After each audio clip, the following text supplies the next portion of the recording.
Estamos começando mais um Lutz Podcast e hoje, para conversar aqui com a gente, segundo round, temos o Wilson. E aí, cara, tudo bom, cara? Preparado para o segundo round. A gente tava conversando aqui, né, em off, que, a gente fez aquela primeira vez, a gente não se conhecia direito, né, mas, foi muito legal, cara. E a galera curtiu muito, eu curti muito. Você disse que gostou também, né? Muito, curti muito. Eu tava até falando em off, assim, que eu tava esperando um tempinho para falar assim, vamos de novo. Aí quando eu ia falar vamos de novo, alguém da equipe, o Matheus, ligou, falou, você quer voltar? Quem sabe, deixa eu pensar. Você fez de difícil. Difícil de difícil, de menina bonita. E foi muito legal, porque teve um corte daquela conversa toda, que ele viralizou. Foi uma coisa assim que nunca tinha acontecido comigo. Aquilo, né? De ver, eu até brincando com a minha mulher, falando, cara, isso é vírus, meu, o que está acontecendo? Começou a ver os numerozinhos subindo muito rápido o gráfico. Eu falei, o que aconteceu? Aí foi um corte que vocês editaram, que aliás ficou muito legal, umas imagens assim e tal, e que aquilo viralizou, deu muitos views, muitas curtidas, e foi muito legal. Legal, cara. Eu tava falando pra você que eu nem olho essas coisas, mas depois eu vou ver lá qual que foi. Mas porque a conversa foi muito legal, foi muito conteúdo, ajudou muita gente também, muita gente mandou mensagem falando, traz o Wilson de novo, foi muito legal, me ajudou muito, então cá estamos. Maravilha. E antes da gente começar, deixa eu só dar um recadinho do nosso patrocinador aqui, que hoje é a Insider, essa camiseta maravilhosa que eu tô usando aqui. A Insider faz, eu não sei como, mas eles colocam muita tecnologia nas roupas, tá? Então essa camiseta que eu tô usando aqui, ela é anti-odor, por exemplo, então não fica cheiro. Ela não precisa passar, o que é bizarro. Você pode amassar ela à vontade, que ela não precisa passar.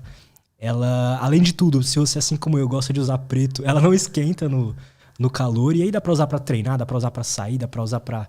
Enfim, qualquer coisa. E é isso. Assim, eu tenho um presentinho aqui, que eles mandaram pra você também. Uau! Você dá uma olhadinha. Que massa! E se puder abrir aí pra gente ver, eu queria que você sentisse o drama. A Insider, eu falo aqui pra vocês que é uma marca que eu já era muito fã e fiquei muito feliz quando eles chamaram aqui a gente pra patrocinar o podcast. A embalagem já é alto grau aqui.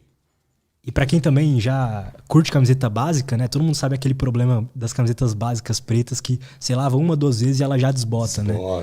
Essa não tem isso, não tem esse problema. Que legal. Valeu, Insider. Gratíssimo. Legal, gratíssimo, cara. Legal, e é isso então. O cupom LUTZ15 lá no site da Insider. Aproveitem que tá na Black Friday agora. E se você usar ainda mais o cupom LUTZ15, você recebe mais 15% de desconto. E isso é em todo o site, tá?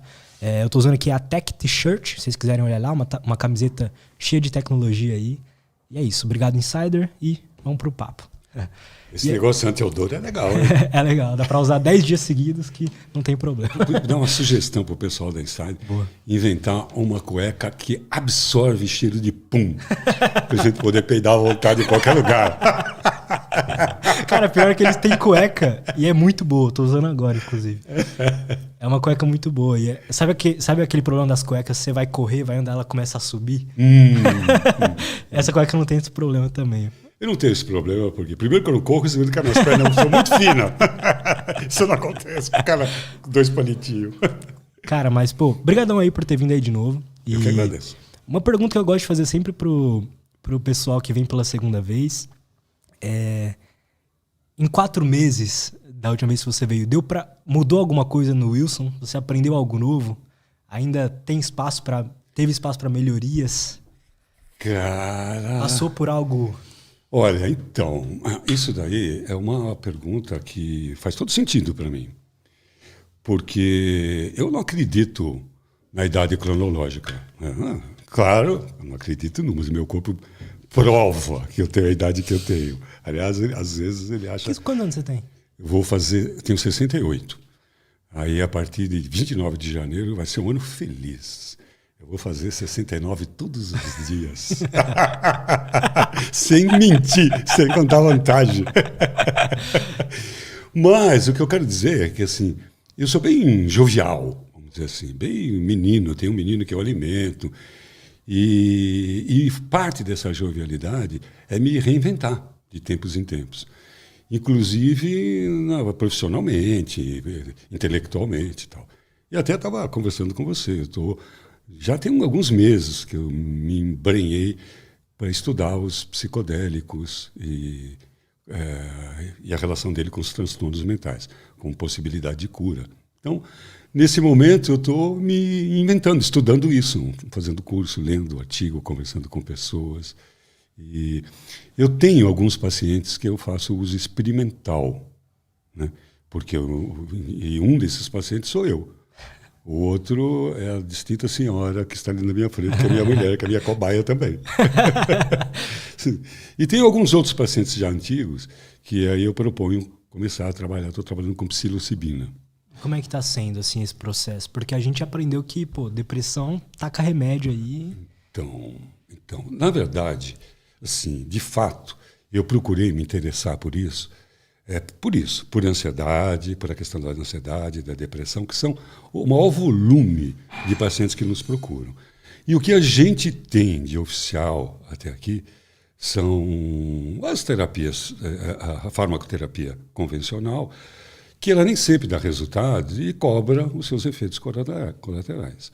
Aí com o surgimento, por exemplo, da medicina canábica, né, o CBD, e o estudo que estão assim empolgando muito da psilocibina, do MDA, né, que também sobre estresse pós-traumático abriu uma janela, e isso é muito interessante, porque as curas que basicamente, assim, deixa eu falar da psilocibina, que é o que me encanta, é o que eu mais tenho estudado. Como eu disse, eu procurei por conta de um pós-Covid que eu tive e eu fiquei meio xarope.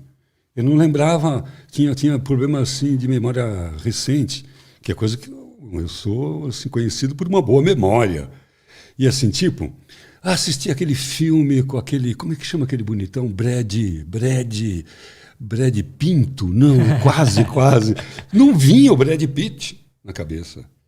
E aí eu comecei a estudar isso daí, que é uma coisa que tem chamado de brain fog, cérebro enuveado, enfumaçado, pós-Covid. Isso é muito comum em algumas pessoas. E é reversível. E aí eu vi um trabalho de que 200 miligramas de psilocibina diariamente, que é uma dose subperceptível, a gente chama de microdose ou dose subperceptível, não tem alteração da consciência, né? E aí isso poderia trabalhar, por conta dessa neuroplasticidade, trabalhar nessas lacunas minêmicas e tudo. Eu comecei a experimentar. E comecei a achar interessante.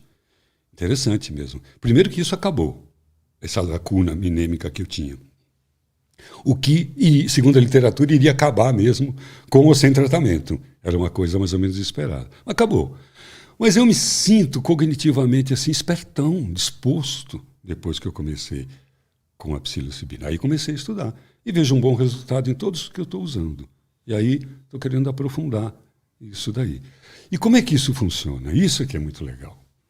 Porque esses psicodélicos, vamos dizer, tanto o MDMA como a própria ayahuasca, ela também faz isso.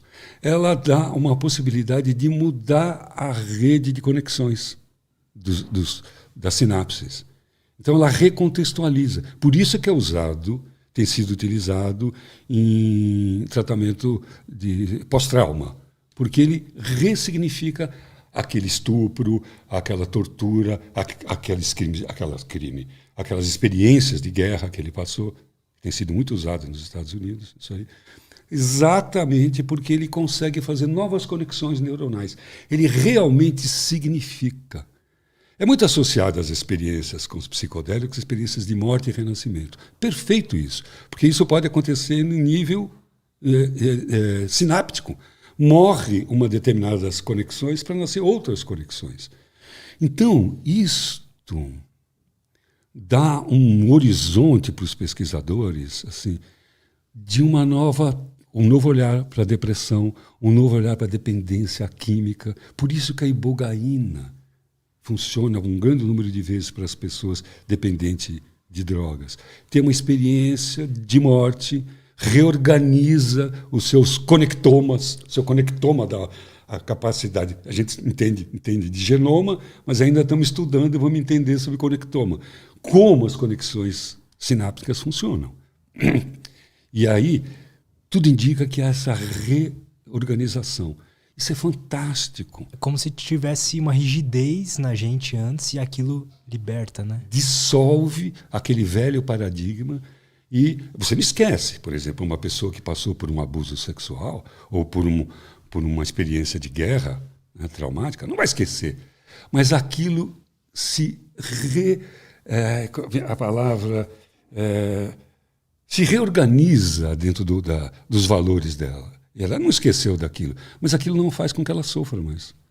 Então, ela lembra, por exemplo, que ela era dependente de uma droga, por exemplo, de um crack, que vivia para poder... E aquilo, ela lembra daquilo, mas não sente a menor vontade mais daquilo. Ressignificou. Ressignificou, era essa palavra que eu queria que eu não estava achando. Ressignifica o trauma, o hábito, ressignifica, dentro de uma nova perspectiva. E uma coisa fantástica, quem já teve experiências, os psiconautas sabem disso, é muito comum, numa experiência psicodélica, estar associado a um sentimento de amor incondicional. Então, dentro de um processo de reorganização, vem junto, quase sempre, nem sempre, né? Mas um tempero de amor incondicional. Sabe, assim, aquela música, que acho, de quem que é? Do Lenine? Não, não é do Lenine, é do Zé Cabaleiro, acho que é Acordei com vontade de beijar o delegado, dar o português, beijar o português da padaria, dar bom dia para o delegado. Aquele cara deve ter tido uma experiência alucinógena no dia anterior, que fica carregado de serotonina, porque ela também faz isso, dessa amorosidade. Então, essa amorosidade, dentro desse contexto de reorganização sináptica, ressignificando um fato traumático, criando uma nova possibilidade de uma vida mais feliz. E é isso. Ressignificou, os neurônios se reorganizaram, acabou. Não tem que ficar tomando mais. Seja a psilocibina, seja o MDMA, seja esses que mudam o contexto. Os huasqueiros sabem disso. A gente continua bebendo porque gosta. Mas a gente tem experiência que bastava aquela, que ressignificou. Ressignificou. Eu, um dia, Lutz, conheci uma senhora muito legal, Dona Seda, uma mestra. E ela gostava e queria que eu ajudasse ela no trabalho que ela tem. Ela é viva ainda, tem quase 100 anos, Dona Seda. Uma mulher especial, assim, parece um duendão, assim, uma figura. E um dia ela perguntou, ela queria que eu assumisse o trabalho dela, mas ela se invocava porque eu bebia ayahuasca. E ela falava, um dia ela perguntou para mim, mas se esse negócio dá altas compreensões, se ele ilumina, se ele é luz líquida, como você fala, que eu falei isso uma vez para ela, e acredito nisso mesmo. Ela falou, por que tem que beber toda semana? E é um negócio que eu nunca mais esqueci disso, porque aquilo fez sentido para mim, que tem coisas que eu não precisava mais repetir. E essa reorganização sináptica que os psicodélicos dão, ou pelo menos todas as pesquisas apontam para isso, e isso está promissor, ela faz isso. Então, resolveu. Você não precisa ficar tomando para o resto da vida 200 miligramas de psilocibina. Não, resolveu. E é engraçado, né? Porque, como você disse, eu nunca experimentei, mas eu já vi muitos relatos, eu te falei que eu gosto desse assunto. E é engraçado como tá bem atrelado esse sentimento de amor e de compaixão e de perdão, né? De compaixão, de perdão. E em alguns casos do psicodélico, existe uma experiência que é terrível, porém maravilhosa, que é a dissolução do ego. Dentro desses estudos, ai meu Deus, uma vez Nízia e eu, a Nízia, minha fiel companheira, entra nas roubadas, não é médica, mas entra nas roubadas comigo, como cobaia. Eu comecei a estudar, que ainda é uma coisa que eu estudo, sobre a ketamina para depressão resistente. E eu comecei a ver alguns relatos de doses subcutâneas, porque até então eu sabia que dava para usar a ketamina, que é um anestésico rápido, e que ele é um psicodélico. Eu não sabia disso. mas já sei, por conta dessa experiência que eu vou te contar. E comecei a estudar subdoses. Cheguei numa subdose porque eu queria aplicar para pessoas idosas, pessoas deprimidas. E eu falei, não pode ser uma coisa que chapa a pessoa, porque a ketamina é um anestésico. É bem utilizado para veterinário, porque é rápido, recupera rápido e tal. Bom, estudei. Aí falei, agora vamos testar. Então, antes de testar nas pessoas, eu tinha todo um protocolo de pesquisa ali e tudo, antes de começar. Eu falei, vou testar em mim. Em mim e na minha fiel cúmplice. E eu tinha mais um paciente para atender. Aí eu falei, eu vou aplicar a dosagem subcutânea, microdose aí, achei eu. E enquanto você, aí eu vou atender, depois eu venho aqui te assistir, eu vou fazer algumas perguntas, quero ver como é que você se sente e tal. Bom, legal. Aí, de repente, a Clauzinha lá me liga, fala assim, o último paciente acabou de desmarcar. Então, eu falei, beleza. A Nízia já tinha tomado, aplicado subcutâneo nela. Uma dosagem ínfima, que eu não me lembro agora, era uma dosagem um pouquinho acima daquilo que eu consideraria que era mínima, porque eu queria sentir saber como é que faria, né? Se eu me sentiria melhor. Bom, quando eu fui descer para avisar a Cléo que eu não ia mais descer, que eu tomei, começou a ter um efeito na Nízia. Aí ela começou a ficar desesperada. E ela, o asqueira velha, por conta de começou assim, Viagem Alucinante. Lembra desse filme? Um clássico antigo. É muito bom esse filme. É o primeiro filme que eu tenho notícia sobre os alucinógenos, assim. Aquela pirotecnia. E ela começou a despersonalizar. E eu comecei a dizer para ela, olha, calma, fica aqui. Atenção, fica aqui comigo. Isso é uma experiência que nós estamos fazendo com a ketamina. Lembra, sou eu, seu marido. Eu já te coloquei roubado alguma vez? Puta, um monte de vezes. Mas naquela hora, com aquela voz firme, assim ela... E aí, quando eu comecei a colocar ela em linha, começou a bater o efeito da ketamina em mim. E aí agora você presta atenção. Comecei a falar baleiês, né? Pá! Acabou. Saí, deitei, tombei. Foi muito semelhante a uma experiência que eu tive com DMT fumado, DMT puro, que é uma coisa assim que não dá para aproveitar, porque tomba para trás e começa o show de pirotecnia. E a ketamina foi assim. E eu já não sabia mais quem eu era, onde eu estava, despersonalizei mesmo, de fato. Quando eu comecei a voltar, e aí eu comecei a ficar preocupadíssimo com ela. Só que ela já tinha voltado. Como ela começou antes, também voltou antes. E aí eu comecei, ela que começou a dizer, alô, ó, nós aqui, tua casa, sua cama, sua mulher, lembra-se de mim? E aquilo eu fui voltando. E aí eu fiquei um tanto quanto desanimado da ketamina, porque eu queria usar a ketamina para baixo custo. Porque hoje isso é possível com resultados, mas com assistência ventilatória. E é preciso ter um efeito dissociativo. Isto é preciso ter aquilo para conseguir um efeito na depressão. Então aí esbarrou num nó. Porque a subdose, você não sente nada. Na ketamina, você tem que dissociar. Então precisa de uma assistência, precisa de um ambiente. E isso torna a terapia cara. E a gente precisa arrumar coisas para o povo, para as pessoas. Não é para aqueles que têm só uma elite que pode pagar uma terapia assistida. Eu fico imaginando um psiquiatra que vai ficar o tempo todo assistindo a pessoa durante... Enfim, isso tem um custo. Sim. Aí.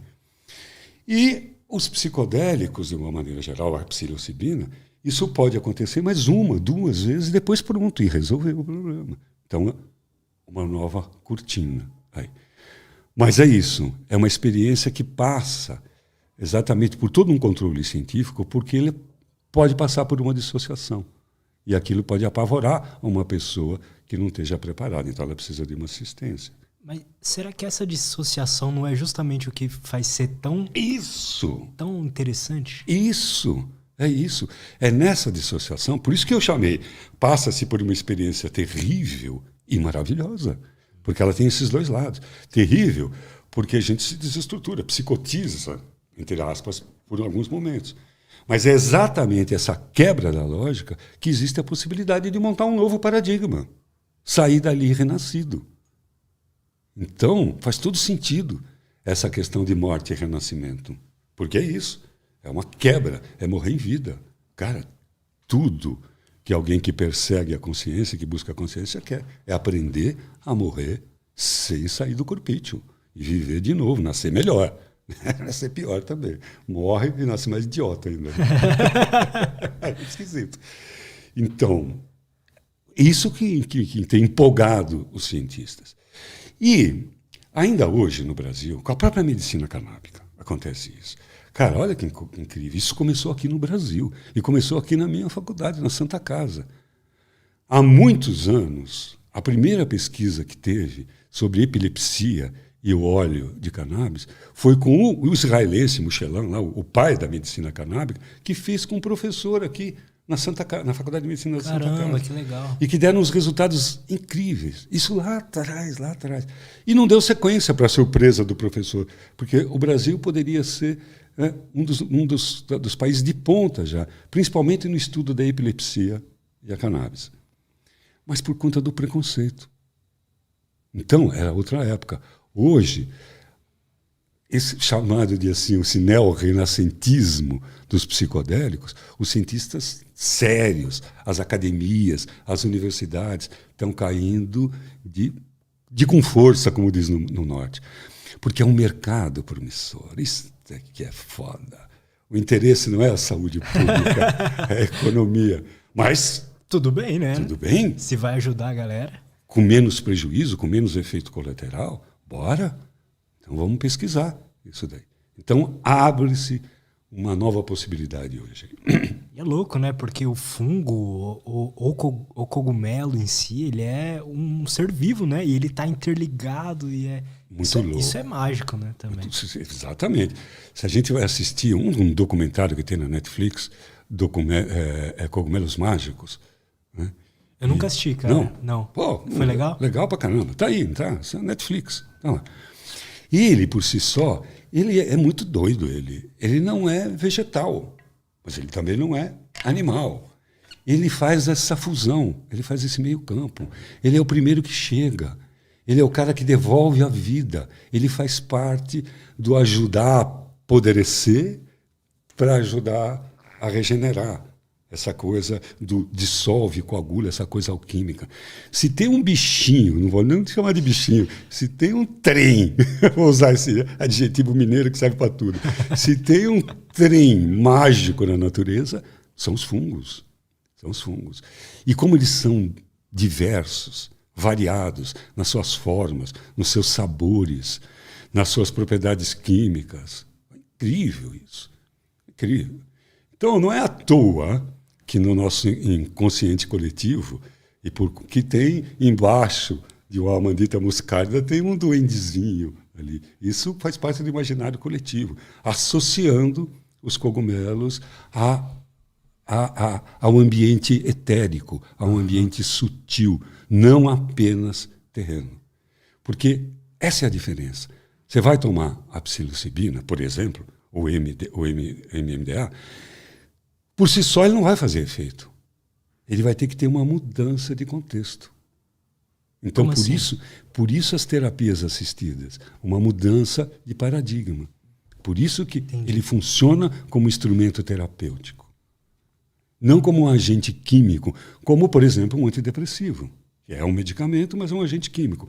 Esse é um agente, é um catalisador psicológico. E eu diria que alquímico. Como é o caso da ayahuasca. A ayahuasca não é química, ela é alquímica. É claro que tem os estudos, lá, o DMT, o mecanismo farmacocinético, mas aquilo é muito pobre para explicar o efeito da ayahuasca. Querer explicar os efeitos de uma substância expansora de consciência pela química é querer entender um centauro só pelo casco. Você só está pegando um pedaço do centauro, só o casco dele. O bicho é um bicho... Ou um Pégaso, que é melhor que um centauro, que o bicho voa, um cavalo alado. Né? Então, esse conceito é importante nos estudos. Ele abre uma porta para novas percepções, como já diria Aldous Huxley lá nos anos 60, as portas das percepções. É uma nova percepção de uma velha realidade. Cara, isso é do caramba. Isso é muito legal. É engraçado também, né, que a gente falou até disso no outro episódio sobre respiração e meditação. E tem muitas meditações onde você vai passar por um processo parecido, talvez, um processo de morte de ego, né? Também. Isso é o objetivo. Na verdade, quando fala morte de ego, essa é uma metáfora. Né? Uhum. Falar morte de ego para um psiquiatra, você fala, puta, o cara está querendo psicotizar. Mas é quase isso. Né? É colocar o ego no seu devido lugar. Quem é mesmo dono de quem? Como parafraseando o Vitor Hugo aí, com dinheiro, quem é mesmo dono de quem, ego? Você é o cavaleiro ou é o cavalo? E quando se inverte essa relação, cara, o caminho para a saúde mental abre-se uma avenida. Quando a gente começa a entender que o ego é importante, mas ele não é o dono. A coisa mais inteligente, não sei se a gente até falou disso na outra, se falou, vamos repetir porque vale, que eu vi sobre ego, foi uma coisa do Gurdjieff. Ele faz um paralelo de um ovo com uma avezinha lá dentro. Nós somos a avezinha lá dentro. O ovo é o ego. Sem o ovo, a avezinha não se desenvolve. Nós precisamos do ego para ter o processo de individualização, que é uma ilusão, mas eu preciso disso. Eu sou o Wilson, você, Luiz Lobo. Né? Depois nós vamos descobrir que isso é uma mentira, mas eu preciso disso para entender que isso é uma mentira. A individualização, o indivíduo, os meus limites, sou eu. Sou eu. E aí eu começo a desenvolver o aprendizado pela vida. Até que eu começo a perceber, isso através do ego, um ego bem formado, autoestima. Pessoa que não tem uma autoestima, não tem um ego bem estruturado, vai sofrer muito pela vida. E vai perder muito tempo até um dia desenvolver um bom ego. Até um dia poder dissolver esse ego. Voltando para o exemplo de Gurdjieff, chega uma hora que a avezinha, dentro da casca de ovo, começa a sentir que aquilo está muito pequeno para ela. E olha que legal a metáfora. De dentro para fora, não de fora para dentro, ele começa a ter uma atitude com a parte mais dura dele, com o bico. Ele começa a quebrar aquele ovo e vira luz. Aquela kitnet, aquele estúdio que estava pequeno para ela, para aquela vizinha, agora virou um universo, cujas paredes é um horizonte. Ela que vivia exprimida, agora começa a conhecer a possibilidade de voar. Mas ela teve que romper o ego. Isso aí emenda com 3 palavras do cristianismo gnóstico que diz geração, degeneração e regeneração. Geração, estruturar o ego para que a avezinha amadureça. Chega um momento que eu preciso de degeneração, degenerar o ego, mas no sentido de reorganizá-lo, novas sinapses para ele, para o ego. E aí começa, então, a regeneração. Sou eu, não sou mais nada, para nascer o eu sou. A substância crística que cada ser humano tem dentro de si. Esse é o objetivo de quem busca a consciência. Abrir mão do ego, do livre-arbítrio, e ser guiado por uma força que todo mundo tem dentro de si, que tem vários nomes, a gente poderia chamar de eu sou, né? Guia interno, mestre interno, Deus em mim, sei lá. Então é esse processo de evolução. Algumas ferramentas da própria natureza podem nos auxiliar nesse caminho. A ayahuasca é uma delas. Eu preciso de ayahuasca, eu preciso de psilocibina, eu preciso de um expansor, de alguma coisa que altere a minha consciência? Claro que não. Eu posso alterar tudo isso só com a respiração, como a gente colocou. Mas essas ferramentas aparecem nesses momentos que a humanidade precisa disso. Especialmente que nós estamos adoecendo mentalmente. E nós precisamos de medicamentos que funcionam, não que enriqueçam laboratórios ou pessoas. Nós precisamos de soluções para as doenças que nós estamos vivendo. E soluções que não adoeçam mais. Existe um termo que com certeza você conhece, porque você adora entrevistar médico aqui também, que chama-se iatrogenia. O que é iatrogenia? É uma doença causada pelo tratamento. Que interessante, eu não sabia disso. É, iatrogenia. Então, é isso. Eu te dou um medicamento, esse medicamento faz um efeito colateral, causa uma doença, você tem que tratar essa doença com outro medicamento, que também tem seu efeito colateral. Blá, blá, blá, blá. Então, por isso existem outros paradigmas. Né? A homeopatia, eu não sou homeopata, eu sou um alopata, raiz. O meu medo, acho que eu disse isso, o meu medo é quando eu morrer e for para o céu, porque eu vou para o céu. Quero que se foda. Eu já comprei o ingresso. Se não for nada disso, eu vou dizer, eu acreditei que era e agora eu quero. Mas o meu medo é quando eu chegar no céu, São Pedro vai olhar para mim e falar, como é que é teu nome?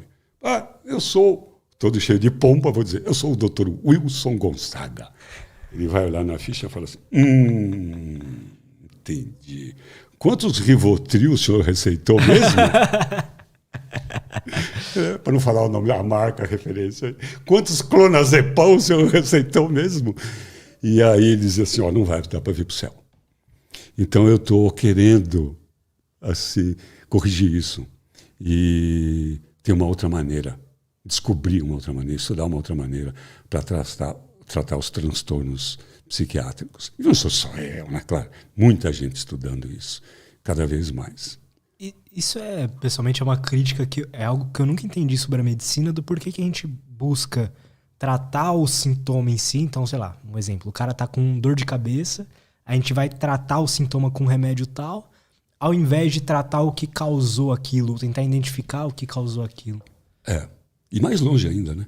A gente devia, antes de causar aquilo, a gente já conhece, é fazer coisas para prevenir que aquilo não aconteça. Mas por que isso acontece desse jeito? Olha, nós temos a medicina que a gente merece. A gente tem a política que a gente merece. A gente tem a economia que a gente merece. A gente quem? O ser humano, não estou falando do Brasil, que é compatível com o nosso nível de consciência. Enquanto nós fomos inconscientes, e até então a ciência oficial, ela baliza, assim, como paradigma, que nós somos um aglomerado de células, só o viés do corpo. A nossa medicina, ela privilegia só o corpo, como se a gente fosse um aglomerado de células. Se querer entender o ser humano, o corpo humano, como um aglomerado de células, é querer entender um poema, através da explosão de uma gráfica e os tipos caem. Minha terra tem palmeirão. Tem que ter um poeta, tem que ter uma engenharia, tem que ter uma inteligência dentro disso. Então, enquanto a medicina tivesse paradigma de corpo, nós vamos fazer uma medicina que não cuida de saúde, que cuida de doença. Cuida só de doença. A gente não aprende saúde, a gente aprende doença, patologia, tudo, como é que cura a doença. Isso vai acontecer mais para frente, vamos evoluir, vamos aprender. Hoje nós estamos percebendo a importância que tem os nutrólogos para a saúde mental. A saúde mental. A primeira vez que eu vi isso, assim, eu falei, esses caras agora vão me fazer comer cenoura para curar a esquizofrenia. E cara, comer isso tem tudo a ver. Não estou dizendo da cenoura especificamente, mas a alimentação. Então, a tecnologia, a ciência e a própria consciência coletiva vai criando uma nova medicina, novos olhares. E chegou a hora da gente revisitar os expansores de consciência, os alucinógenos, os psicodélicos, como possibilidade terapêutica. E isso sem perder a possibilidade do desenvolvimento de consciência, anda junto isso. Porque a doença, sob um ponto de vista que não foi invenção minha, mas eu advogo esse ponto de vista, é uma desordem. Então, se nós tivermos uma ordem, ou reorganizarmos a ordem, não há doença que suporte uma ordem física, uma ordem psíquica e uma ordem espiritual. Não há doença, porque a doença é desordem. Então, um dia, assim, o grande medicamento será a construção humana, a construção do ser humano.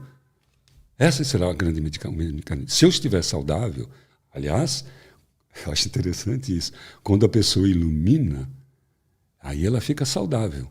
Aí pode ser chamada de são. São Wilson, São Luís, porque ficou são, saudável, né? Iluminou, dominou a doença.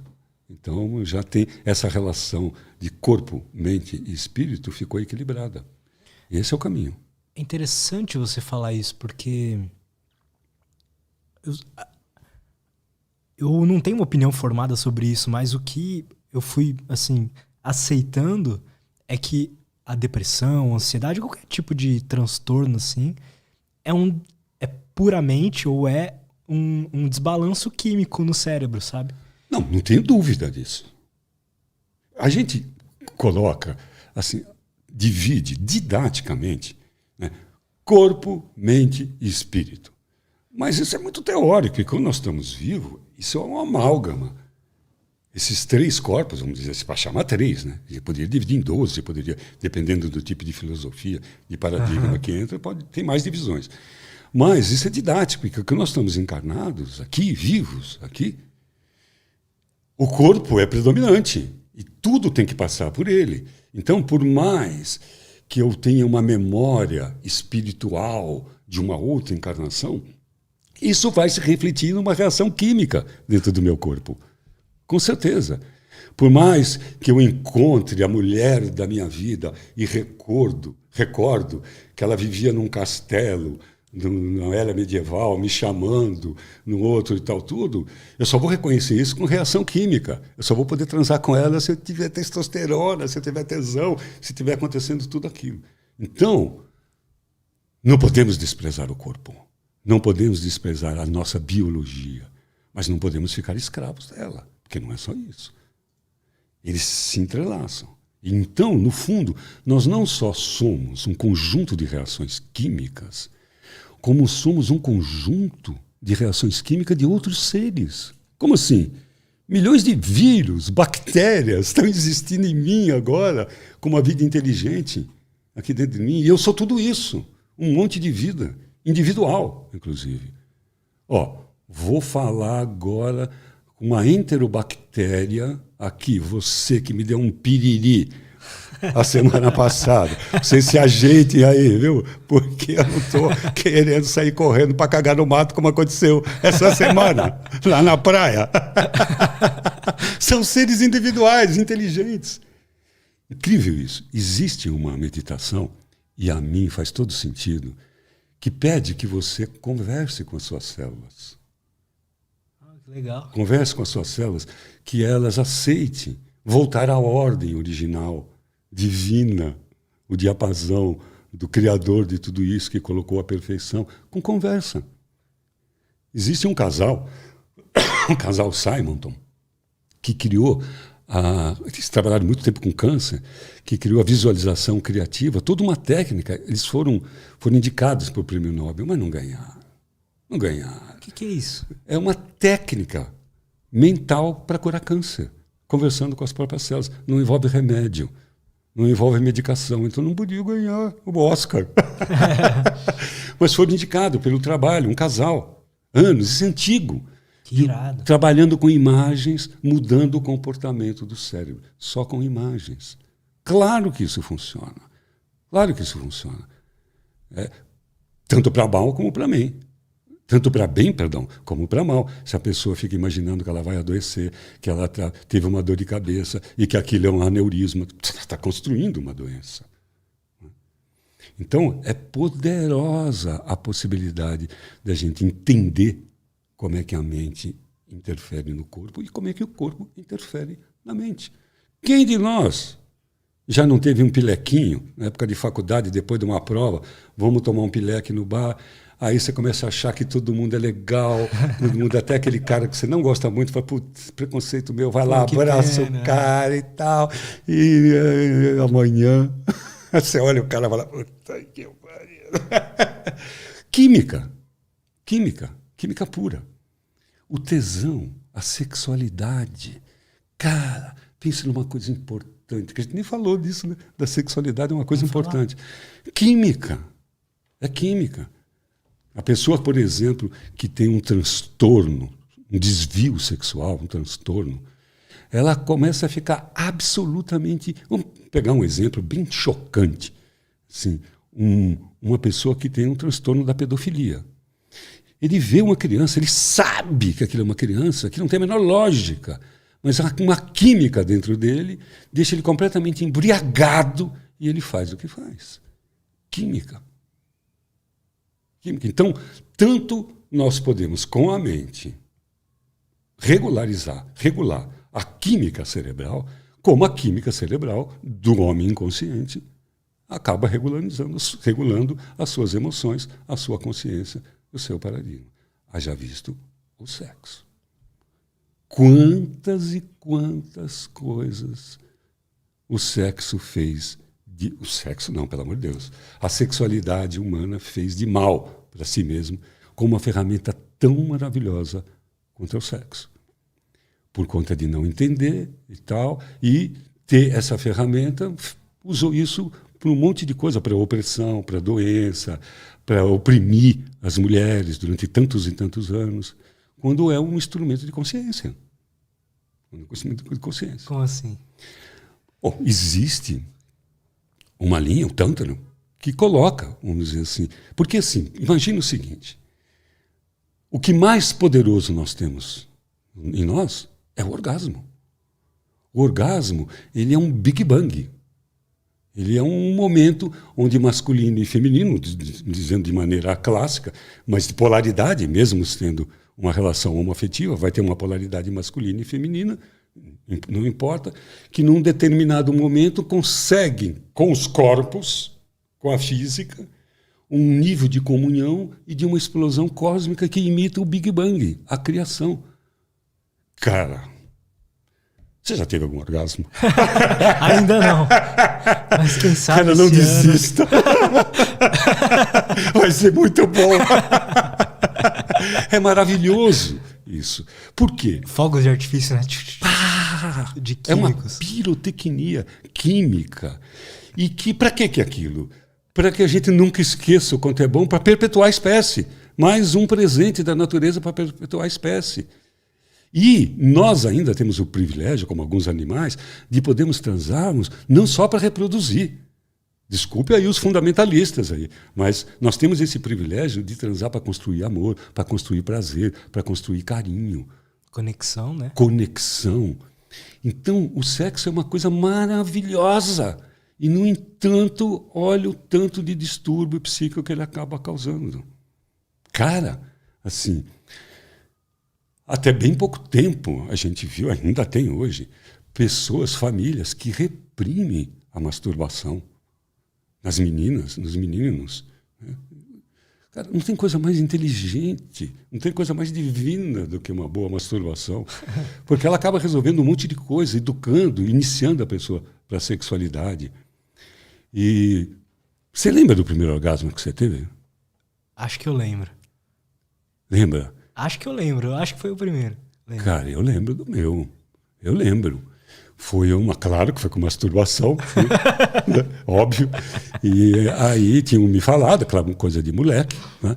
E que dizia assim, é o seguinte, você pega o piruzinho, começa a chacoalhar, mas não desiste. De repente vem um negócio, e eu, curioso, fui, não vi a hora, achei um negócio interessante, né? Eu nunca tinha me manipulado, ou se tinha, não tinha feito conscientemente isso. Quando veio o orgasmo, a primeira coisa que eu pensei foi, meu Deus, como é que eu vivi todos os meus 5 anos sem conhecer isso? Como é que eu deixei de conhecer isso? Que coisa, que mágico que é isso. Não tinha noção de homem, mulher, né? Era só um negócio de mexer no corpo e dar aquele trem. Dali para frente me tornei um emérito punheteiro. Porque era uma coisa muito simples, eu não precisava de nada, só imaginar e a imaginação para a criança era muito forte. Assim, eu me lembro que eu tinha assim 5 amantes. Tinha uma baixinha, carinhosa. Tinha aquela do dedo da aliança, que era aquela que eu queria casar, que entrava na suruba. Tinha a maior de todas aqui, que eu chamava ela de Dercy Gonçalves, que era muito mal educada. Tinha a Hebe Camargo, que era minha musa. E tinha a baixinha, que era sempre a mãe de um amigo que eu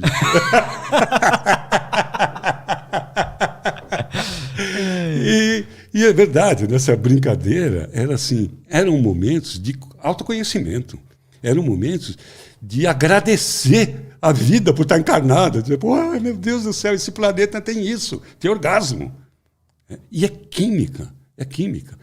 Se a gente pudesse ser educado desde criança a não fugir da sua sexualidade, a entendê-la como um presente, como uma dádiva, se a gente aprendesse desde criança a perceber o que a gente sente, o que nós estamos pensando.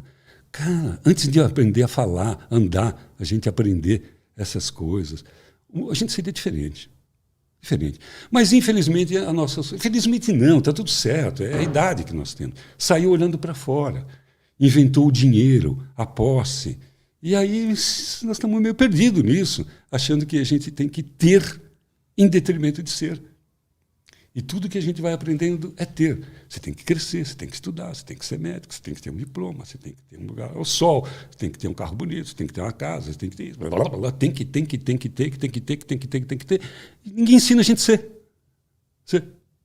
A quantidade, Lutz, a quantidade de adultos carentes, infantilizados, procurando amor, através de vaidades, através de traços de personalidade, através de doenças, pedindo carinho, pedindo olhe para mim.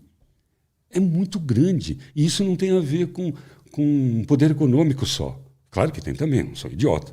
Mas gente de todos os níveis, carentes, pedindo, por conta da nossa inocência em lidar conosco mesmo, com a nossa mente, com as nossas vontades, com os nossos desejos, com a nossa imperfeição. É incrível. A imperfeição é tida como um defeito. A imperfeição é tida como uma falha. A imperfeição é tida como alguma coisa de menos-valia. A gente tem que esconder, né? Cacete, nós vivemos no planeta da imperfeição, então não tenho que esconder. Porque se eu escondo, eu acabo escondendo de mim mesmo. Então, por que a gente não cria, né, um novo paradigma de cada um ser o que é? E a gente aceitar o outro como ele é mesmo. E aí, para a gente poder acolher as nossas sombras. E acolher não é reforçá-las. Claro que não. Acolher é saber que tem, saber onde é que está, saber como é que age, saber do que se alimenta, para poder transformar essa sombra. E como é que se transforma a sombra? Em luz. Como é que acaba uma sombra? Iluminando ela. Não é brigando. Iluminando, compreendendo. E aí, e se transformando. Então, hoje, cara, um discurso do Rui Barbosa. Como é que é o nome desse discurso famoso da integridade, que ele diz assim, de tanto ver crescer o mal, de tanto ver se agigantar o poder na mão dos maus, chegará um dia que o homem terá vergonha da virtude. Não, chegará um dia que ele se arrependerá da virtude e terá vergonha de ser honesto. É uma coisa assim. Eu sabia esse discurso, não estou lembrando mais. Uhum. Por conta disso, hoje em dia o homem tem vergonha de ser honesto. Por conta de que nós inventamos tantos nomes, tantas coisas, tanta coisa, para satisfazer desejos que não têm a ver com a nossa essência. Enquanto nós estivermos buscando dinheiro, tecnologia por tecnologia, fama pela fama, reconhecimento pelo reconhecimento, não vamos chegar a lugar nenhum. Enquanto nós não percebemos que, por exemplo, somos todos um, como eu comecei a falar, essa individualidade do ego, eu sou eu, você é uma ilusão. No fundo, somos partículas de um mesmo ser. Hoje, eu tenho um programa, aliás, convido todo mundo aí, que é diário, é um exercício que eu faço todo dia, chama-se Pense Nisso. Eu costumo levantar bem cedo. Levanto cedo, é a primeira coisa que me vem na cabeça, que eu estou sentindo, eu pego e ponho lá no Telegram, né, que não tem muito limite, e coloco lá o que eu estou pensando, e ainda a pessoa pode comentar e tal. Uma coisa que eu já faço há um bom tempo, chama Pense Nisso. E aí, é pessoas que me conhecem, porque eu acordo, estou com pigarro, estou puxando o nariz, e não tem nenhuma cena, não pensei... Não programei o que eu vou falar, então as pessoas sabem. E vai saindo, e aquilo serve como material para depois eu elaborar, lapidar, enfim, trabalhar melhor. E ontem, ou hoje, eu falei uma coisa sobre isso, sobre essa coisa que o universo é expansão e é o pulsar, como um coração. Vida é isso. Tum-tá, tum-tá. A maré é isso. Maré cheia, maré vazante. O universo respira. Ele se expande, encolhe, expande. E assim surgiu a vida, segundo eu entendo.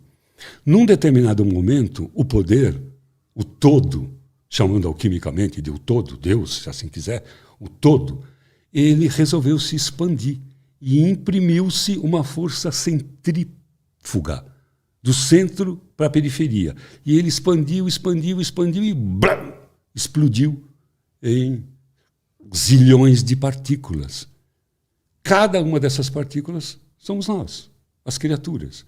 Só que para que elas vivessem isoladas, porque a tendência era voltar à entropia, voltar para o todo de novo. Criou-se a força centrípeta, voltada para o centro, para individualizar cada partícula, criando um indivíduo. Cada partícula é filho do todo. Criou-se vários eus. O todo nada mais é do que o grande núcleo aglutinador de eus. Deus. O conjunto de todas as nossas partículas. Mas precisou dessa força centrípeta voltada para o centro para que eu me reconheça como indivíduo e faça todo o desenvolvimento da minha consciência para depois imprimir em mim de novo, individualmente, uma força centrífuga e explodir e me unir com o todo de novo. E aí todos seremos um só, como somos na origem. Complicado? Não, é isso mesmo. Um dia nós vamos voltar a ser todos um. E esse processo é o processo de desenvolvimento. Dentro desse processo de desenvolvimento existe a doença. E existe a doença mental. Tudo como possibilidade de desenvolvimento e de cura. No fundo, a loucura é uma possibilidade de cura. Como assim? A loucura é uma possibilidade de cura verdadeira, de cura espiritual, de cura da essência.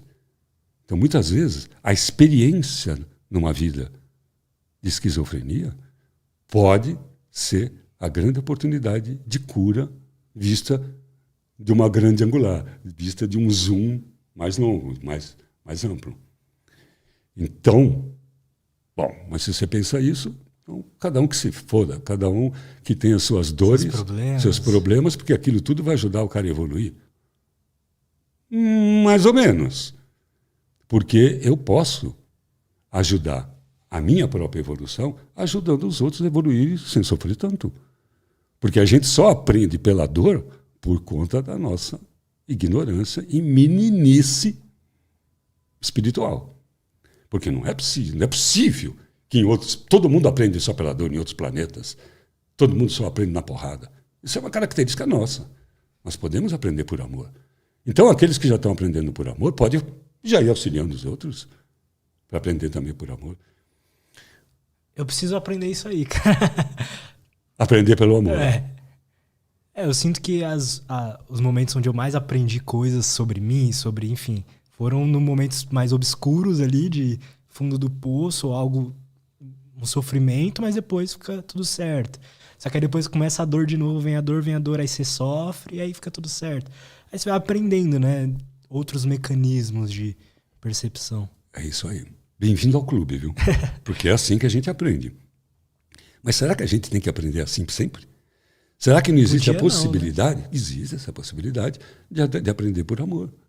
Cara, voltando, né, que a gente estava falando do sentimento de um psicodélico que dá essa amorosidade. A ayahuasca dá essa amorosidade. Sim. Eu me lembro uma vez, num domingo, que eu fui visitar o meu pai e minha mãe, e estava aparecendo o programa do Gugu Liberato. E ali, né, eu já chegava com vontade de desligar a televisão. Eu estou na casa dos outros, eu quero meu pai, né, da minha mãe. E aí eu comecei a falar, cara, esse cara é muito simpático. Que cara legal, que programa legal. Aí eu falei, opa, o que está acontecendo comigo? Pós-sessão da ayahuasca. O nível de endorfina, essa amorosidade. Então, a própria amorosidade, quando nós aprendemos a amar melhor, Nós vamos criar um ambiente, em vez de competitivo, de sobrevivência, um ambiente amoroso. E aí nós vamos aprender muito mais rápido, com muito mais profundidade e não mais pela dor. E isso não é uma utopia. Isso é uma coisa possível. Numa das experiências mais fortes que eu tive com expansão de consciência, com ayahuasca, foi no meio da floresta sozinho. E eu precisava resolver uma questão pessoal. Eu queria expandir minha consciência, queria conselho, eu queria falar com Deus. E perguntar para ele, ó, senta aqui, cara. Tem umas coisas para te perguntar aqui, uns pedidos para te fazer. Nunca te peço porra nenhuma. Agora quero te pedir. Enchi um copão, nada. Eu falei, não é possível. Eu já tinha bebido aquele chá. Não é possível. Vamos lá. Então tá, é assim. Então bebi outro copo. Nada. No terceiro copo, nada. Eu falei, quer saber uma coisa? Pegar minha rede e vou embora. Não é. Então eu tenho que resolver isso de outro jeito. Tenho que resolver isso de outro jeito. Não é por aqui. Porque eu conheço esse chá. Se ele está magicamente não me dando nada, é porque eu não era para beber. Errei. E eu teimoso, bebi 3 copos. Aí, quando eu estava desatando a rede, pô, Lutz, os 3 copos vieram de uma vez. Deu tempo só de eu não desamarrar a rede e estar na rede. E me jogar na rede. E aí começaram a acontecer coisas fantásticas comigo. E horríveis. Porque caiu todo mundo de ilusão. Isso é ilusão, isso é ilusão, isso é ilusão, isso é ilusão. Eu conversei com o Filho do Homem. Conversei com o Filho de Deus. Eu conversei. Você pensa o que você quiser, mas eu conversei. E aí eu falei, bom, legal, né? Legal, você fudeu com meus paradigmas. Tudo caiu por terra, você destruiu tudo. Mas como assim isso é ilusão, isso é ilusão? Eu fazia a pergunta sobre o meu amor pela minha filha. Isso não é amor, isso é apego. Pelo amor para minha mulher, isso é conveniência. E foi caindo. Tudo o que eu acreditava era relativo. E tudo foi caindo. Eu falei assim, então, cara, me leva. Mas eu não quero morrer. Se você mostrou que isso aqui tudo é um teatro vagabundo de terceira categoria, por que você me mostrou isso? Me leva daqui. Mas eu sou humilde. Eu quero que você me leve como levou Elias, numa carruagem de fogo. Eu não quero morrer. O Wilson acordou cheio de formiga na floresta. Não, eu quero pagar esse mico. Me leva. Ele falou, não, você tem muito o que fazer aí. Duas coisas se parecem com a realidade. Se você dedicar a sua vida, o resto da sua vida, a essas duas coisas, já está bom, compadre. Eu falei, o que são essas duas coisas? Primeiro é o amor. Mas o amor não é aquilo que você imagina. Aquilo é apego. Então, procure amar melhor. Não mais. Porque o amor não é uma coisa de quantidade. É uma coisa de qualidade. Procure amar mais. Procure amar melhor. E servir mais. Se você esquecer tudo que você aprendeu e ficar só nessas duas coisas, melhorar a qualidade do seu amor e a quantidade do teu serviço, você já está cumprindo o que você tem que fazer. Só isso. Falei, só isso? Pois eu fui ver o quanto que é isso. Amar melhor significa entender que o amor ele tem uma inteligência. Ele não é um componente psicológico. Ele tem uma vida própria, uma inteligência própria. Se você entender que é uma força, e que é a força que mantém tudo vivo, o cosmo vivo, você começa a entender ele de outro jeito. E que ele não é teu. Não é o amor pelo Corinthians. Timão. Isso daí é um belo apego. Mas não é amor. Então, amar melhor significa entender o que é o amor. Amar não é amar aos meus. Amar a todos. E a tudo.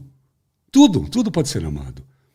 O que mantém o elétron, vou pegar esse modelo antigão do átomo, o que mantém o elétron rodando em volta do núcleo, dos prótons, que força é essa?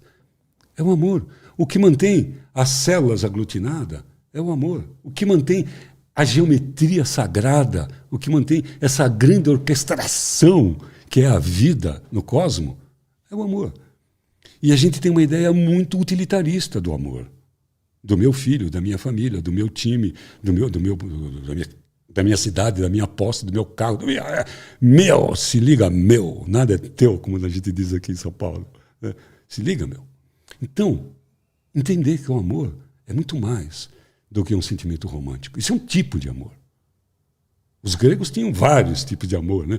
O amor ágape, o amor eros, o amor filos, o amor estorgué. E tinha o amor ágape, que era o amor incondicional. Então, se a gente entender que o serviço pode ser o objetivo da gente estar vivo. Olha que legal. Servir. E amar como objetivo melhor de atingir cada vez mais a consciência, estou fazendo o meu dever. Eu estudei bastante, nem tanto, eu gosto de estudar. Gosto de estudar alquimia, hermetismo, essas coisas. E aí, nesse dia, ele riu da minha cara. Que legal, que bonitinho isso, mas não interessa nada disso mais. Eu falei, mas eu gosto de aprender. Ele falou, porque você precisa aprender. Nunca pare de aprender. Nunca pare de aprender. Mas é isso, o que você tem que praticar. É isso aí. Entenda isso. É tudo ilusão. É tudo ilusão. Tem um salmo de Salomão que diz, vaidade, vaidade, tudo é vaidade.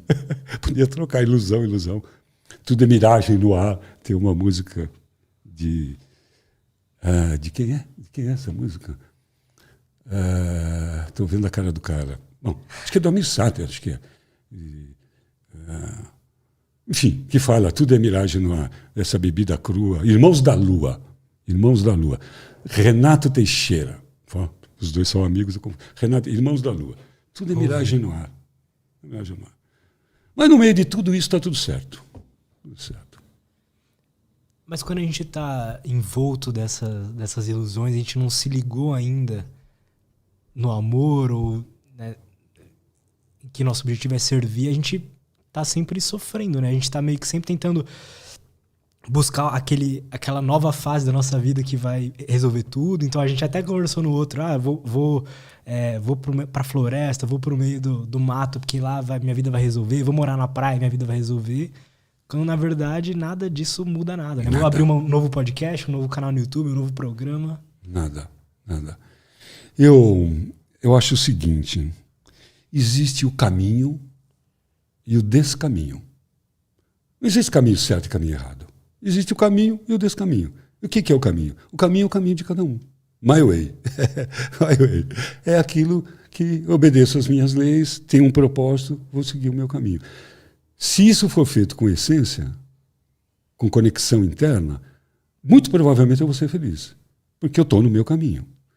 Se eu não achar o meu caminho, ou se foi feito em busca de outro interesse, que não os interesses essenciais, eu estou no descaminho.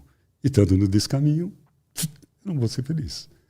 Até o dia que eu acho o caminho. Como a vida é eterna, né? Então nós só temos que achar o caminho. Quanto mais cedo achar, mais rápido, mais gostoso fica a viagem. Menos dor de cabeça, menos desvio e menos retrabalho. Voltar para achar o velho caminho. E isso é coletivo? É, mas é feito de maneira individual. Cada um tem o seu tempo de descobrir isso. Isso não dá um desespero, assim, porque eu concordo muito com isso também, mas aí quando você quer tomar uma decisão ou fazer algo, ou você nunca... Fica aquela pergunta, será que essa é uma decisão que tá realmente correta, tá vindo de dentro de mim mesmo? É aquilo que eu devo fazer ou foi implantado, sabe?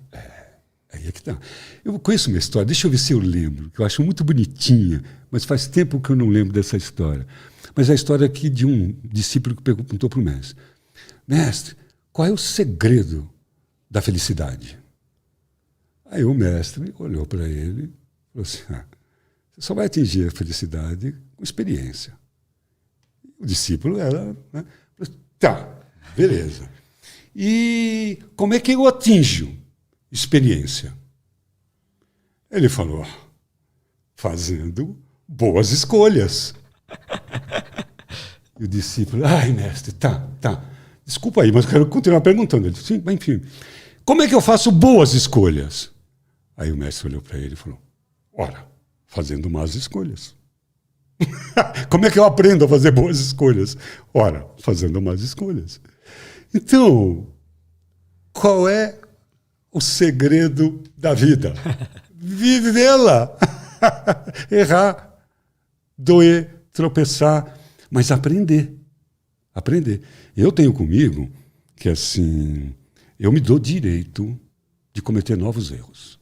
E fico um pouco implicado de cometer erros antigos, que eu já sei que é errado. Mas fico à vontade para cometer novos erros. Porque até se eu ficar com medo de errar, eu vou tolher minha criatividade. Se você tem medo de errar, você não vai ser criativo. Você não vai fazer. Você não vai fazer. Você não vai empreender. Você não vai ousar. Você não vai realizar. Ou vai realizar bem aquém do que você poderia. Então, beleza. Mergulho. Vou lá. Então, é vivendo. É vivendo. E aprendendo com os próprios erros. Tem atalho?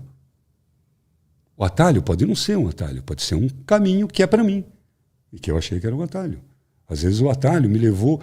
Eu achava que eu ia chegar mais rápido. Eu vou chegar mais tarde onde eu queria. Mas eu aprendi coisas interessantíssimas. Então há que experimentar. Mas existe um sentimento que acontece quando a gente toma uma decisão errada e aí pode passar anos que se chama... Esqueci, calma. Tava na minha cabeça agora. Arrependimento. Cara, super. O erro é altamente pedagógico. O erro, o acerto, o ganho do acerto é aplauso. O ganho do erro é sabedoria. O erro é muito mais legal para o processo pedagógico do que o acerto. Faz sentido. Faz sentido isso aí. Então, errar é importante. Agora, o arrependimento faz parte. Mas é preciso que se diga uma coisa. Eu acredito piamente. Aí eu vou ser um pouco mais atrevido. Eu não acredito. Eu sei. Eu vou ter mais um grau de atrevimento aí. Eu passei do atrevido, passou do eu sei. Eu tenho convicção de que todos nós temos um núcleo de sabedoria dentro de nós, disponível, independente da tua raça, da tua idade, do teu nível sociocultural. Um núcleo de sabedoria. É o Deus, o embaixador de Deus dentro de cada um. E ele fala conosco o tempo todo, desde criança. Só que ninguém disse isso pra gente. Uns chamam de intuição, outros chamam de Deus interno, eu chamo de avós. E que se você parar com seriedade, com boa intenção, não é assim, ô voz, agora eu vou bater esse pênalti, porque lado que vai o goleiro. Não é, essa voz não vai atuar aí. Não é isso. Não é isso.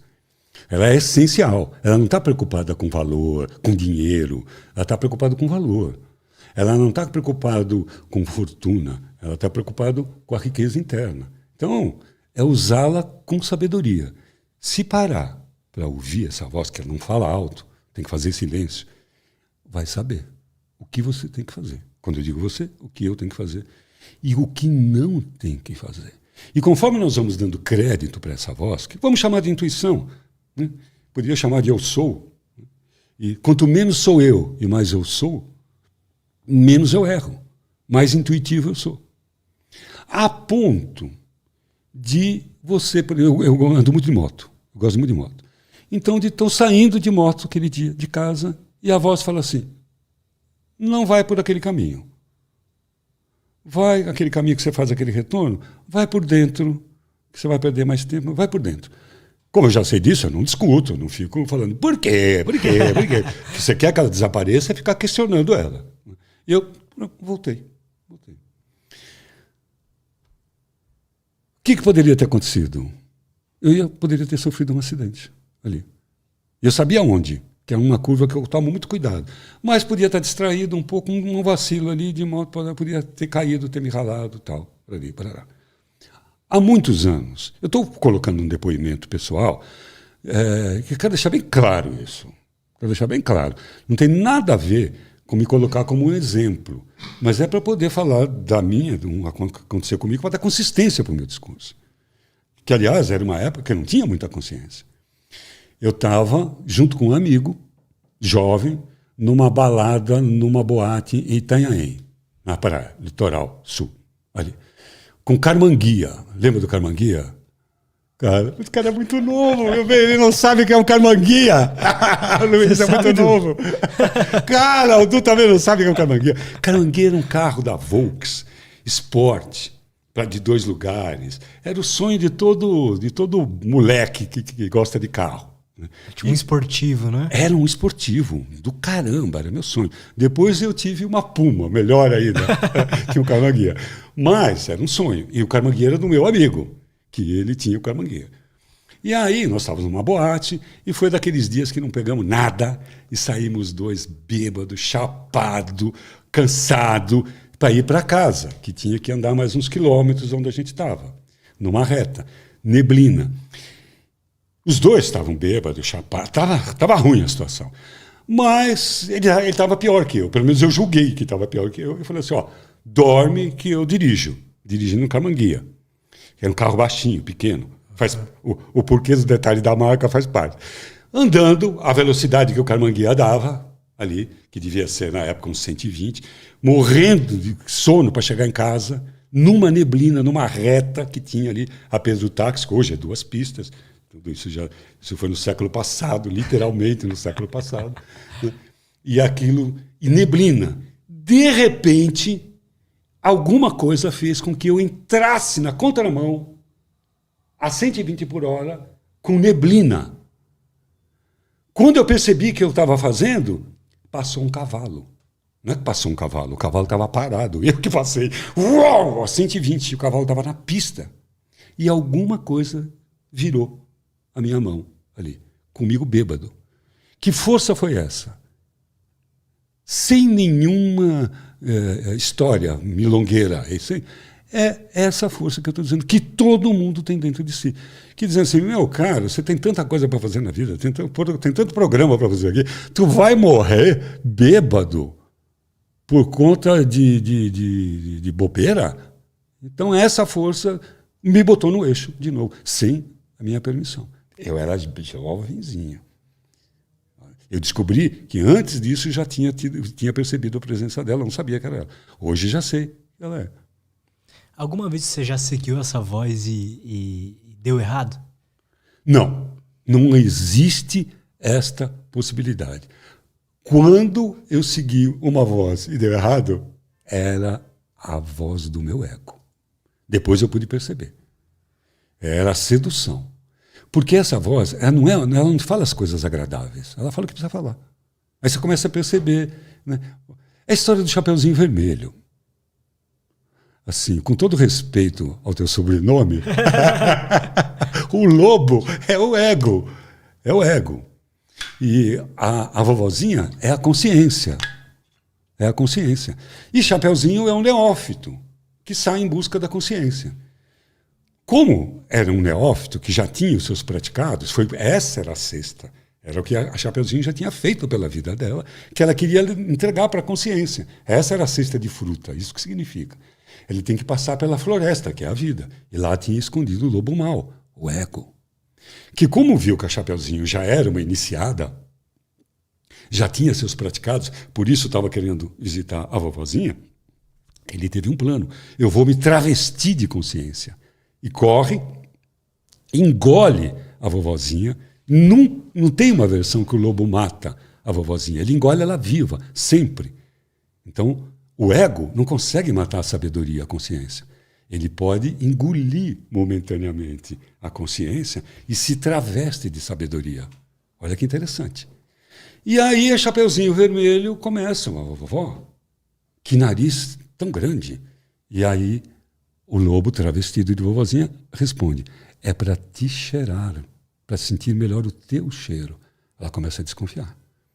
Mas por que esses olhos tão grandes? É para te ver, minha netinha, para te ver. O Chapeuzinho começa a desconfiar. E aí começa, mas e essa boca para tão grande? Aí ela pega, né? Desconfiou, fala, mas essa boca está muito grande. Por que essa boca tão grande? É para te comer. Como é que ela descobriu? Ela descobriu pela resposta do lobo. Foi uma resposta egóica. A sabedoria jamais. Por que esses olhos tão grandes? A sabedoria diria, é para enxergar melhor. Para que esse nariz? É para sentir o cheiro da natureza. Quando começou para te enxergar, para te olhar, ela percebeu que era o ego. E desmascarou. Aí, quando ela viu o lobo mau avançou, o ego é muito poderoso. A Chapeuzinho começou a gritar: socorro, socorro, socorro. O caçador passando ouviu. Aí entrou, matou o lobo. E com seu cutelo mágico, pá, corta a barriga do lobo e tira a vovó viva, cheia de gosma, toda melecada. E as duas se abraçam. E quando vão agradecer o caçador foi embora. Quem é o caçador? O eu sou, é a voz. É essa voz que todo mundo tem. O que é o cutelo? Os ensinamentos, as coisas que a gente aprende pela vida. Usa o eu sou para desengolir, desvelar, não revelar, desvelar a sabedoria que estava dentro do ego. E mata o ego. E não precisa responder quando o neófito se encontra com a sua consciência, ele vai agradecer o caçador já está integrado, está tudo ali, já acabou, não precisa agradecer. Ele não faz aquilo para receber agradecimento, aplauso. É a função dele. Então, beleza. Qual é a dica para ouvir a voz? Se ela está dizendo que é para te olhar, para te ver, que é para te enriquecer, que é para te deixar famoso, sai, tá fora, porque não é a voz. Então, qual é a dica? A dica é quando você pede fervorosamente, sem nenhum propósito egóico, e recebe uma resposta que você não esperava. Você começa a desconfiar que aquilo veio de algum lugar sábio que tem dentro de você, dentro de cada um. E é mais fácil do que as pessoas imaginam. E principalmente agora, essa força interna, ela está disponível, porque nós estamos num momento muito interessante. Nós quem? A humanidade. Nós estamos num momento de xepa espiritual, de liquidação, fim de feira. Nós precisamos acordar agora. O maior número de pessoas. Tanto que as escolas iniciáticas estão se abrindo. Não tem mais segredo. Aproveita quem pode, faz quem pode, porque a gente precisa despertar rápido. Então hoje é mais barato. Foi-me dito, se você procurar servir mais e amar melhor, você já está fazendo a tua parte. As coisas vão se abrindo. As coisas vão se abrindo.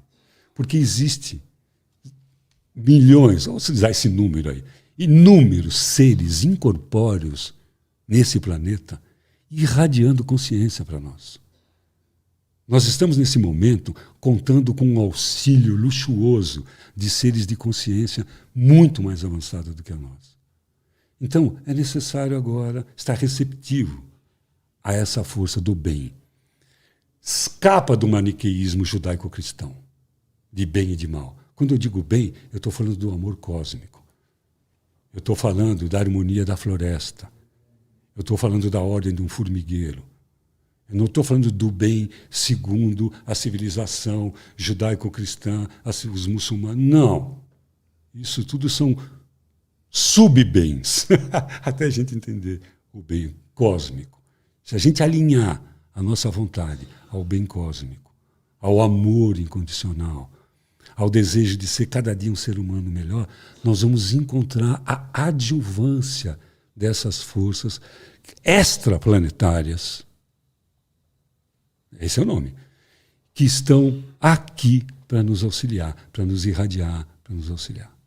Nunca teve tão fácil seguir o caminho da consciência como atualmente.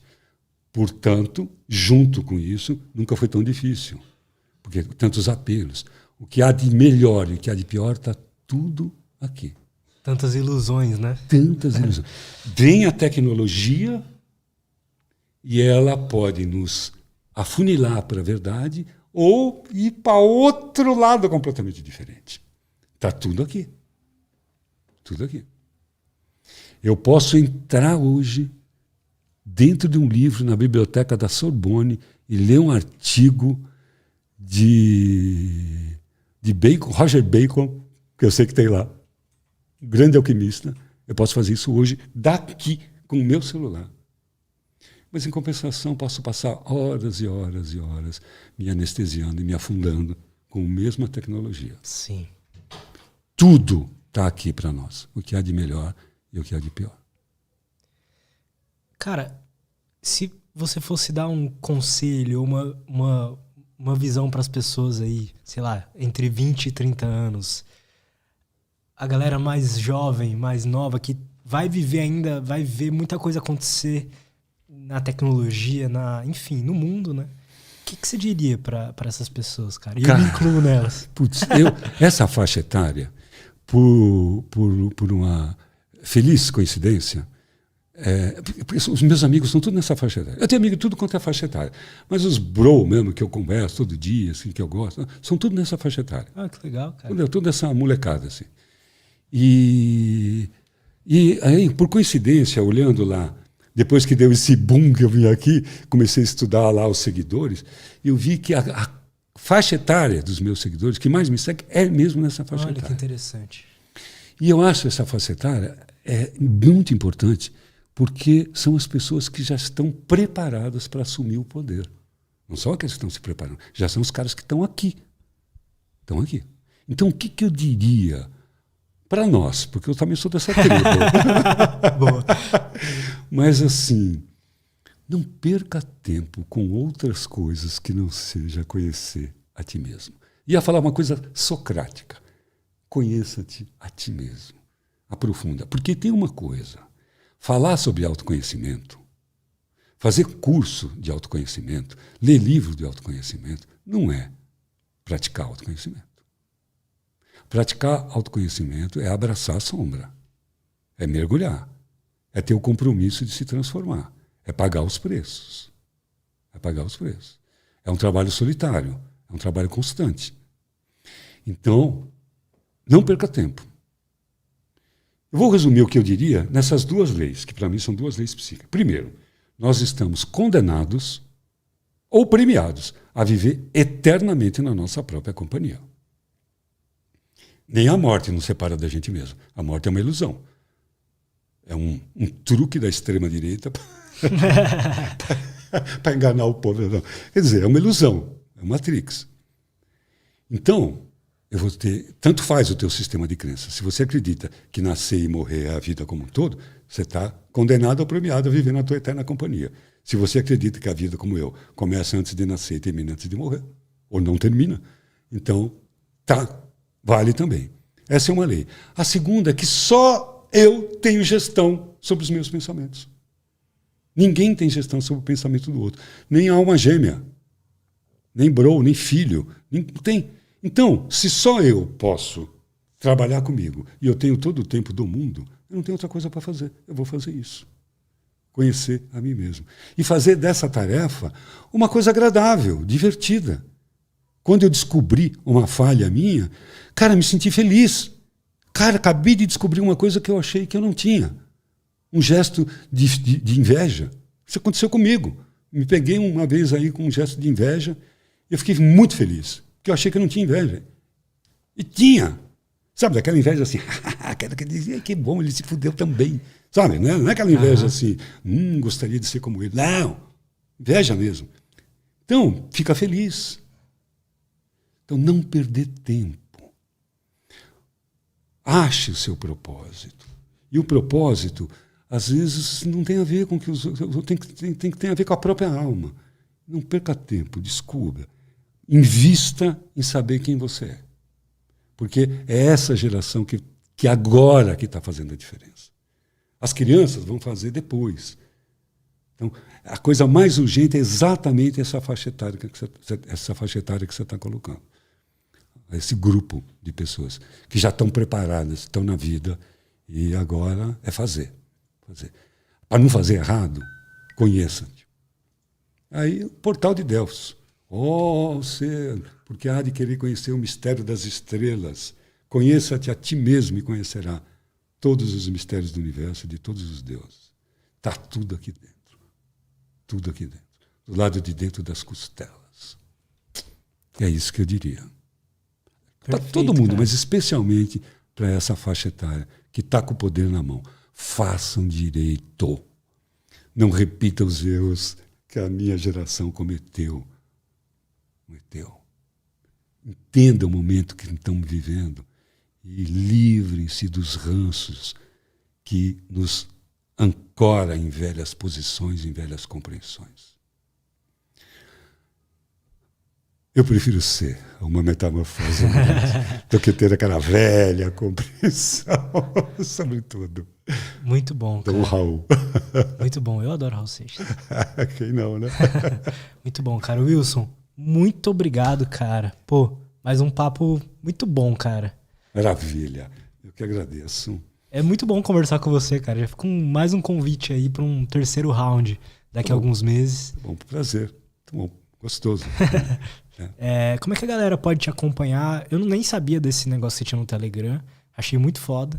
Como é que a galera pode te acompanhar e conhecer mais do seu trabalho, ver suas ideias e tudo mais? Assim, então todas as mídias, né? Todas, né? Facebook, YouTube, Telegram, todas as mídias. Mas assim, a gente concentra as informações tudo no Telegram, que é aquela... No Telegram, não, no Instagram. Uhum. Então tem lá, tem Wilson Gonzaga Oficial lá, e dali entra para todos os lugares onde a gente... E é legal, assim, porque eu acho que esse é um dos propósitos da minha vida, é ser um educador. Então eu faço esse trabalho com prazer, é uma coisa que eu tenho que fazer, é uma coisa que já sei que tem que fazer. Então já começo a fazer mesmo, logo cedo. Cara, eu adoro, assim, da primeira vez que você veio, eu passei um tempão vendo seus vídeos lá no YouTube. Aí agora também fiquei vendo alguns. E é muito bom, cara. Eu gosto de te ouvir falar. Todo mundo gosta, você viu lá. E é isso, continua falando bastante aí, ensinando bastante coisa pra gente, cara. Valeu, muito